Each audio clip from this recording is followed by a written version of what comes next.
بسم الله الرحمن الرحیم.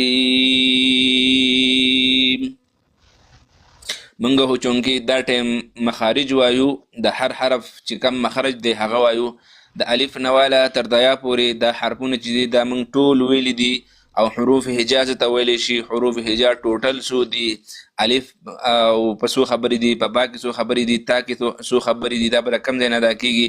دا ټول چې دی موږ ویلي کمرګری خواهشمند دي هغه چې الته لاړ شي الته به تاسو ته میلاویږي. صحیح ده. ها اوس موږ سبق نمبر 3 کې وایو مخارج الحروف.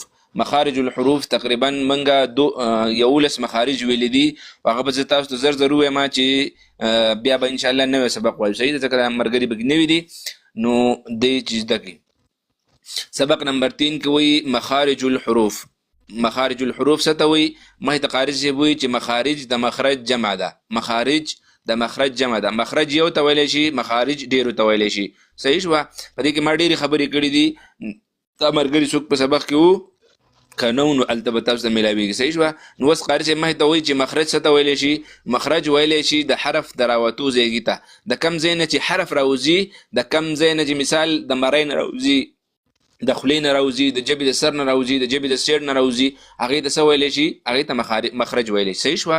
نو اوس ټول مخارج چې دي هغه 11 دي. ټول مخارج 11 دي. صحیح شوه؟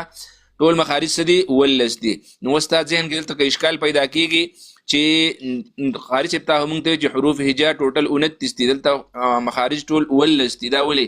نو 11 مخارج ځکه دي چې په یو مخرج کې یا 2 حرفونه یا 3 حرفونه دا یو ځای کړي دي، نو د هغې د وجې دا مخارج چې دا ټوټل څو دي؟ 11 مخارج دي. صحیح ده. اوس مخرج نمبر 1. مخرج نمبر 1 کې موږ ته وایي الف واو یا مده ادا کېږي د خولې د خالي ځای نه. د خولې چې کم خالي ځای دی د ژبې د پاسه او د تالو د لاندې. مثال په طور دا زما ژبه ده. صحیح شوه؟ دا ژبه ده او دا تالو دی. د دې تالو او د دې ژبې منځ کې دا کم ځای دی. د دې درې واڼو نه دا حرفونه ادا کېږي الف واو یا مده. صحیح شو؟ د خولې د خالي ځای نه. خوله کې چې کم خالي ځای دی هغه ځای ما تاسو ته وښو چې په خوله کې خالي ځای چې دی هغه دا دی.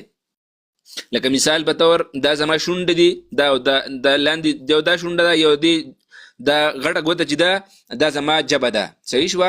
نو د دې ژبې او د دې تالو په منځ کې چې کم دا ځای دی که نه، نو دې ته څه ویلی شي؟ دې ته خالي ځای ویلی شي. د خولې ورته څه ویلی شي؟